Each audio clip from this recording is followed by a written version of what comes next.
পৃথক হত্যা মামলায় এবার আসাদুজ্জামান নূর ও মাহবুব আলী গ্রেফতার, নেওয়া হয়েছে ডিবিতে। রাষ্ট্র পুনর্গঠনে যুক্তরাষ্ট্রের সহায়তা চাইলেন প্রধান উপদেষ্টা, অগ্রাধিকার খাতে $20 কোটি সহায়তা। ছাত্র জনতার অভ্যুত্থানে 422 বিএনপি নেতাকর্মীর মৃত্যু, দাবি মির্জা ফখরুলের।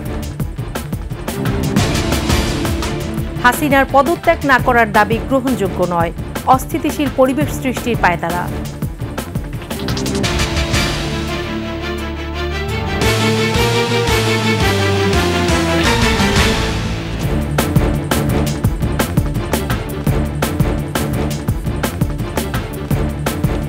শুনছিলেন ফার্স্ট সিকিউরিটি ইসলামী ব্যাংক পিএলসি সংবাদ শিরোনাম।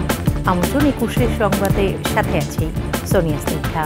দর্শক, 21 টেলিভিশনের সংবাদ একই সাথে সরাসরি দেখতে পাবেন আমাদের ফেসবুক পেজ www.facebook.com/2124 অনলাইনে। এছাড়াও সাবস্ক্রাইব করতে পারেন www.youtube.com/21 চ্যানেলে।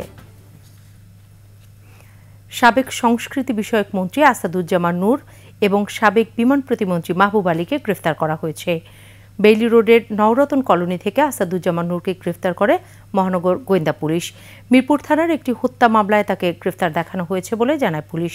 2001 সাল থেকে আওয়ামী লীগের হয়ে সংসদ সদস্য হন আসাদুজ্জামান নূর। সবশেষ দ্বাদশ জাতীয় সংসদ নির্বাচনে নীলফামারী 2 আসন থেকে সংসদ সদস্য নির্বাচিত হন তিনি। এদিকে রাজধানীর সেগুনবাগিচা থেকে গ্রেফতার করা হয় সাবেক বিমান প্রতিমন্ত্রী মাহবুব আলীকে। যাত্রাবাড়ি থানার মামলায় তাকে গ্রেফতার করে ডিবি কার্যালয়ে নেওয়া হয়েছে। মাহবুব আলী হবিগঞ্জ 4 আসনের টানা 2 বারের সংসদ সদস্য ছিলেন। সোমবার আদালতে তুলে তাদের রিমান্ড চাওয়া হবে।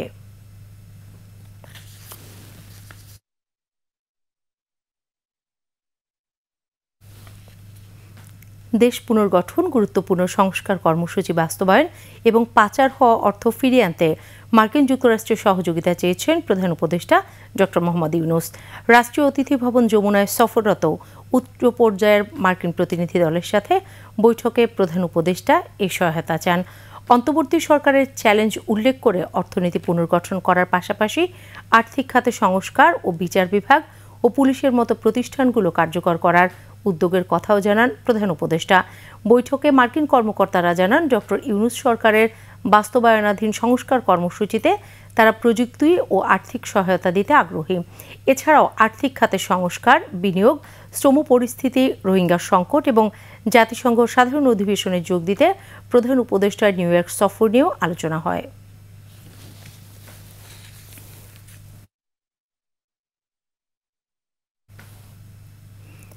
অন্তর্বর্তী সরকারের সাথে কাজ করার অঙ্গীকার করেছে যুক্তরাষ্ট্র।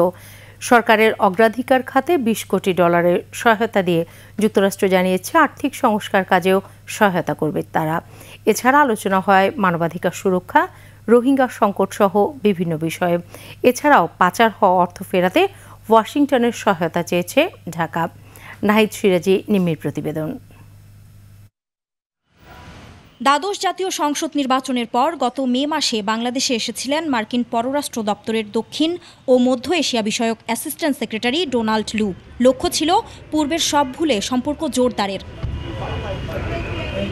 ছাত্র জনতার অভ্যুত্থানে অন্তর্বর্তী সরকার দায়িত্ব নেওয়ার পর লু আবারও আসলেন বাংলাদেশে। এ সফরে মার্কিন প্রতিনিধি দলের নেতৃত্ব দেন যুক্তরাষ্ট্রের অর্থ দপ্তরের সহকারী আন্ডার সেক্রেটারি ব্রেন্ট নেইম্যান। পরিবর্তিত প্রেক্ষাপটে বাংলাদেশের অর্থনৈতিক প্রবৃদ্ধি সংস্কার ইস্যুতে কাজ করতে দিনভর বৈঠক করেন তারা। বৈঠকে দেশের সার্বিক অর্থনৈতিক পরিস্থিতি সহ আর্থিক খাতের সংস্কার ও পাচার হওয়া টাকা ফিরিয়ে আনার বিষয়ে কথা হয়েছে বলে জানিয়েছেন অর্থ ও বাণিজ্য উপদেষ্টা ডক্টর সালেউদ্দিন আহমেদ। আর্থিক সংস্কার এবং আর্থিক খাতে যেগুলি সহযোগিতাগুলি দরকার সেটা, আর দ্বিতীয়ত বাণিজ্যের ক্ষেত্রে বাণিজ্যে আমরা এক্সপোর্ট ডাইভার্সিফিকেশন এবং এক্সপোর্ট বা আমাদের বাণিজ্যের ব্যাপারে অন্যান্য কারিগরি সহায়তা বা বাজার এক্সপ্লোর করার এই সমস্ত আলোচনা হয়েছে। পরে USAID ডেপুটি অ্যাসিস্ট্যান্ট অ্যাডমিনিস্ট্রেটর আঞ্জলি কৌর বলেন, যুক্তরাষ্ট্র বাংলাদেশের অন্তর্বর্তী সরকারের সাথে কাজ করবে। একই সাথে জানান, অন্তর্বর্তী সরকারের অগ্রাধিকার খাতে $200 মিলিয়ন সহায়তা প্রদানের কথা।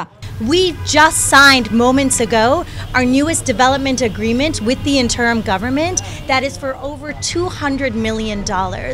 We have consulted, listened, and worked with the interim government, and now we're here ready to deliver with this agreement. পরে রাষ্ট্রীয় অতিথি ভবন পদ্মায় সাংবাদিকদের সাথে কথা বলেন পররাষ্ট্র সচিব জসিমউদ্দিন।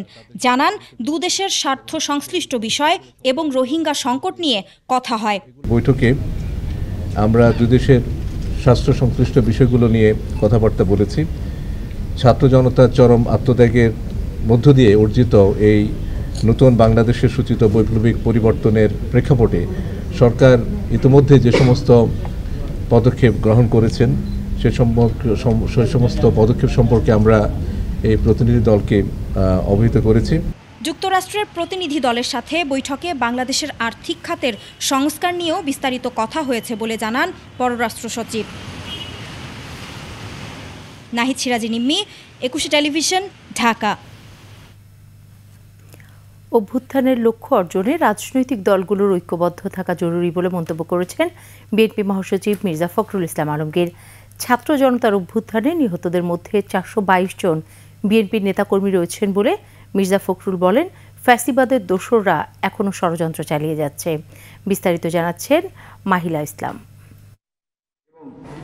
গণতন্ত্র পুনরুদ্ধারে বিএনপির ভূমিকা তুলে ধরতে গুলশানের দলের চেয়ারপারসনের রাজনৈতিক কার্যালয়ে এই সংবাদ সম্মেলন। জনগণের প্রতিবাদের প্রতিনিধি হিসেবে রক্তস্নাত সংগ্রামে নেতৃত্ব দিয়ে এসেছে বিএনপি। ছাত্র জনতার অভ্যুত্থানে বিএনপির কতজন নেতাকর্মী নিহত হয়েছেন সে হিসাবও তুলে ধরেন মির্জা ফখরুল। বলেন, তাদের এই আত্মত্যাগকে মহিমান্বিত করতে ঐক্যবদ্ধ থাকার কোনো বিকল্প নেই। গণঅভ্যুত্থানের সময় পরিসরগুলিতে শতাধিক বিএনপি নেতাকর্মী দৃষ্টিশক্তি হারান। একে একে কমপক্ষে 113টি তাজা প্রাণ ঝরে পড়ে ছাত্র জনতার সফল অভ্যুত্থানে। প্রতিটি পরিবারের ক্ষোভ, ক্রোধ, অব্যক্ত বিস্ফোরণ মুখে ধারণ করে চলমান ছিল শেখ হাসিনার ফ্যাসিবাদের বিরুদ্ধে লড়াই। ফ্যাসিবাদের দোসররা এখনও তৎপর দাবি করে বিএনপির মহাসচিব বলেন, শিল্প কারখানা ও সংখ্যালঘুদের মধ্যে বিশৃঙ্খলা সৃষ্টি করে ফায়দা লোটার চেষ্টা চলছে। বাংলাদেশে যারা ধর্মীয়ভাবে সংখ্যালঘু তাদের উপরে অত্যাচার নির্যাতন চালাচ্ছে, যেটা একেবারে টোটালি বাকওয়ার্ড ইন্ডাস্ট্রিয়াল বেল্টগুলোকে অশান্তি সৃষ্টি করা হচ্ছে। এরপর জন্য সুস্পষ্টভাবে ফ্যাসিবাদের দোসরদেরই আপনারা ইঙ্গিত আছে। গণ অভ্যুত্থানে বিএনপি সহ কোনো রাজনৈতিক দলের অবদান ছোট করে দেখার কোনো সুযোগ নেই বলেও মন্তব্য করেন মির্জা ফখরুল। এই আন্দোলনকে খাটো করে দেখিয়ে এই যে প্রবণতা। মাহিলা ইসলাম, 21 টেলিভিশন, ঢাকা।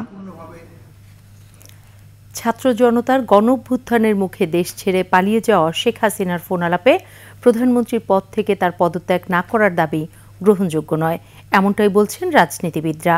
তাদের মতে, হাসিনার পালিয়ে যাওয়ার প্রমাণ হয়েছে, জনগণের কাছে তিনি অপরাধী। তার এমন দাবিতে নিজ দলের নেতাকর্মীদের উজ্জীবিত করার নামে অস্থিতিশীল পরিবেশ সৃষ্টির পায়তারা চলছে। বিস্তারিত আকবর হোসেন সুমনের রিপোর্টে।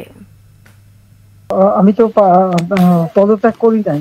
ফোন আলাপটি ফাঁস বলে চালিয়ে দেওয়া হলেও গোয়েন্দা সংস্থার কাছে এর কোনো দালিলিক প্রমাণ নেই। নিজস্ব ব্যবস্থাপনায় সামাজিক যোগাযোগ মাধ্যমে ছড়িয়ে দেওয়া হচ্ছে এমন ফোন আলাপ। পদত্যাগের বিষয়ে ক্ষমতাচ্যুত প্রধানমন্ত্রী শেখ হাসিনা ইচ্ছাকৃতভাবে মানুষের মাঝে বিভ্রান্তি সৃষ্টি করছেন, এমন মন্তব্য রাজনীতিবিদদের। হাসিনার দেশে প্রবেশের ইঙ্গিত কিংবা কর্মীদের একত্রিত হবার আহ্বানে অস্থিতিশীল পরিবেশ সৃষ্টির উস্কানি দেয়া হচ্ছে বলে মন্তব্য তাদের। ধমক, তারপরে আশা দেয়া, আবার হতাশ করা, আবার আশা দেয়া, আবার ভালোবাসলে আসমান পরিমাণ ভালোবাসা, লাথি মারলে তাৎক্ষণিক লাথি দেয়া, তার তো একটা বৈশিষ্ট্য আগে থেকে এদেশের মানুষ পরিচিত। সেরকম একটা ইস্যু ছেড়ে দিল মাঠে, যেটা কোনো রিয়াকশন হয় কিনা। ক্ষমতাচ্যুত স্বৈরশাসক মুখে যাই বলুক না কেন, তার নিজ থেকে এদেশে ফিরে আসার কোনো সাহস নেই। অন্তত বাংলাদেশের ইতিহাসে এমন পালিয়ে যাওয়ার ঘটনা নেই আর কোনো সরকার প্রধানের। আওয়ামী লীগের যারা আছেন তারা যত কান্নাকাটি করেন, কুমির তো বাচ্চা খেয়ে চলে গেছে, বাচ্চাকে ফেলে রেখে গেছে, সুতরাং তার জন্য হাহুতাশ করে কোনো লাভ নেই। নেত্রী শেখ হাসিনার রাজনৈতিক নেতৃত্বের মৃত্যু ঘটেছে, এটা নিয়ে কোনো সন্দেহের অবকাশ নেই। ওনার এই কনফিডেন্স যেটা আর কি সেটা ছিল না, এই জন্যই উনি পালিয়ে গেছেন। ফলে ওনাকে আবার এসে জনগণের মাঝে ফিরে আসা, আমি মনে করি ওনার জন্য এটা একটা খুব কঠিন কাজ হবে। ছাত্র জনতার অভ্যুত্থানের মুখে গেল 5 আগস্ট দেশ ছেড়ে ভারতে পালিয়ে যান হাসিনা। আকবর হোসেন সুমন, 21 টেলিভিশন, ঢাকা।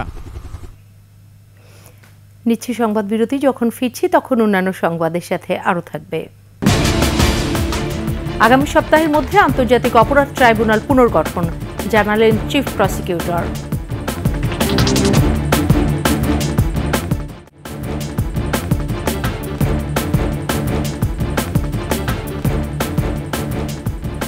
আবারও আমন্ত্রণ 21 সংবাদে।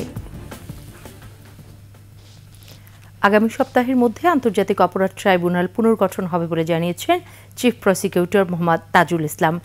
ঢাকা সিএমএইচে আন্দোলনে আহতদের দেখতে গিয়ে তাজুল ইসলাম আরও জানান, তাদের শরীরে যুদ্ধক্ষেত্রের বুলেট পাওয়া গেছে। শাকের আরজুর রিপোর্ট।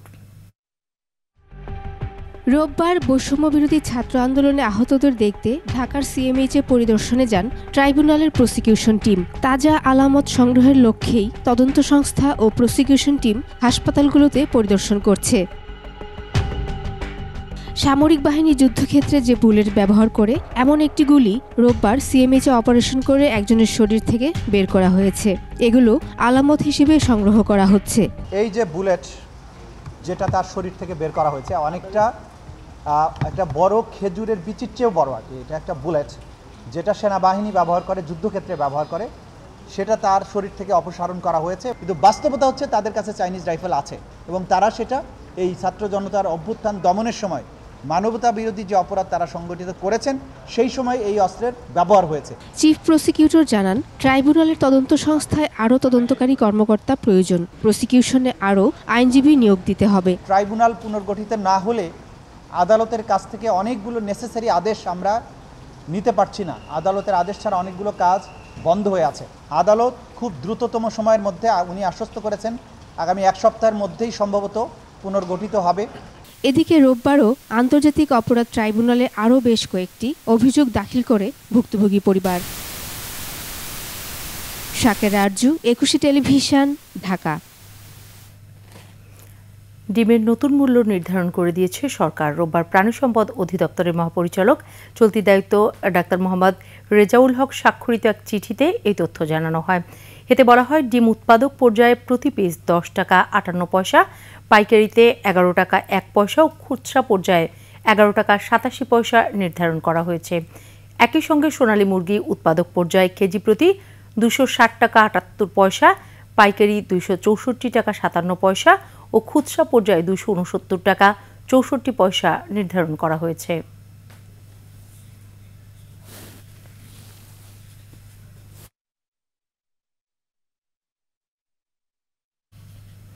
এবার আন্তর্জাতিক সংবাদ।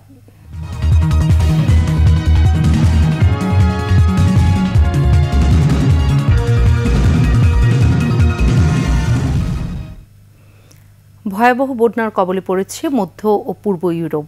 প্রবল বৃষ্টিতে নদ নদীর পানি বেড়ে যাওয়ায় 2 অঞ্চলে হাজার হাজার ঘরবাড়ি হয়েছে বিধ্বস্ত। এ পর্যন্ত মারা গেছেন 6 জন। আকস্মিক বন্যায় ব্যাহত হচ্ছে জরুরি পরিষেবা। শেষ করছি 21 সংবাদ। যাবার আগে ফার্স্ট সিকিউরিটি ইসলামী ব্যাংক পিএলসি সংবাদ শিরোনামগুলো আরও একবার। পৃথক হত্যা মামলায় এবার আসাদুজ্জামান নূর ও মাহবুব আলী গ্রেফতার, নেওয়া হয়েছে ডিবিতে। রাষ্ট্র পুনর্গঠনে যুক্তরাষ্ট্রের সহায়তা চাইলেন প্রধান উপদেষ্টা। অগ্রাধিকার খাতে $20 কোটি সহায়তা। ছাত্র জনতার অভ্যুত্থানে 422 বিএনপি নেতাকর্মীর মৃত্যু, দাবি মির্জা ফখরুলের। হাসিনার পদত্যাগ না করার দাবি গ্রহণযোগ্য নয়, অস্থিতিশীল পরিবেশ সৃষ্টির পায়তারা।